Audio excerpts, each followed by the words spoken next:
Şərq Türkistan Cumhuriyetining qurilish xotira kuni İstanbul boshchiligida dunyoning har qaysi joylarida tabriklandi.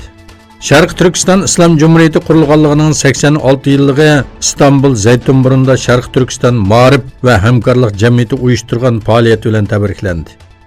Şərq Türkistan Ma'rifi bilan boshlangan faoliyatga nurg'ulg'an faoliyatchi, professorlar, Şərq Türkistan o'limalar birligi a'zolari va İstanbulda yashayotgan Şərq Türkistanliklar qatnashdi.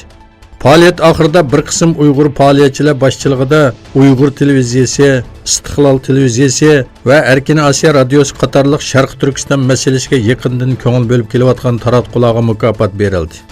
Shuning bilan birga Turkiyaning Bursa shahrida Cumhuriyet kuni munosabati bilan yig'in o'tkazildi. Yig'inda Uyg'urlarning navbatdagi vaziyati va Xitoy ishg'oli tonishtirildi. İstanbul Fatih'ta Uyghur Sodigar Samet Erkin'nin öldürülüşüge çetişlik 3 gumandar Suriye'ye kaçış aldığı sakçılarının koluna düştü. Tuncu sorakta gumandarlarının hücumunu Kırgızistan'daki bir ilim verim meselesi sebeplik ipbağallığını, vakada kullanılan avtomobilini bolsa, Fendik'te bir yege yoşurup koyğallığını etkallığı bildirildi. Şunun bilen birge Samet Erkin'nin ölümü Kırgızistan ve Özbekistan taratqulardı mı dikkatini tattı. Xəvərlərdə Sametning Qırğızistanda 700 milyon dollarning sirtqi chiqarilishi qarta elib berayotgan tekshirishga chetishlik ekanligi bildirildi. Biz egallagan ahvollarda Sametning Sharq Turkistondan Qirg'izistonga, u yerdan Turkiyaga 700 ming dollar yutkiganligi o'ttirg'i chiqqan edi. Xitoy Hong Kong alayida ma'mur rayonidagi namoyishlarda yuz bergan zo'ravonlik voqealari haqida Amerika va Angliyani aybladi. Janubiy Xitoy shahar gazetining xabar qilishicha, Xitoy Tashqi ishlar ministrligining bayonotchisi Geng Shuang, Washington va Londonning Hong Kongdagi namoyishlar jarayonida yuz bergan zo'ravonlik voqealariga qarta andishlarini bildirganligini tanqidlab, soxta haqqoniyat chaqiriqlari ularning qo'sh o'lchamlari va yomon niyatlarini o'tirg'i qo'ydi dedi.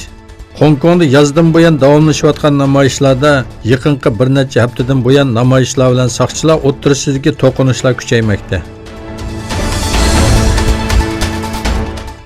Rossiya qonunsiz yutib olgan Qrimda 6 nafar tatar 7 yillikdan 19 yilgacha bo'lgan qamoq jazosiga hukm qilindi. Rossiyaning Rostov-na-Dono shahridagi harbiy sudda sotlangan deloda 6 Qrim tatari terrorlik tashkiloti a'zosi deb ayblandi. Sud mahkamasining qaroriga asoslanganda Qrimning Yalta rayonidan Muslim Aliyev 19 yillik, Anvar Bakirov 18 yillik, Amir Husayn Koko 12 yillik, Vadim Suruk 12 yillik, Rafat Alimov 8 yillik va Arsen Jabbarov 7 yillik qamoq jazosiga hukm qilingan. Ukraina Tashqi ishlar ministrligi buningga norozilik bildirdi.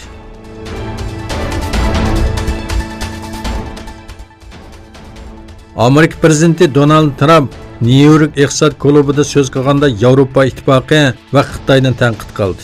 Yevropa ittifoqining savdo cheklovlarining amerikalik ishlab chiqaruvchilar uchun odil emasligini tilga olgan Trump, Yevropa ittifoqining savdo cheklovlari qo'rqinchli, nurg'un tarafdan hatto Xitoydan yomon dedi.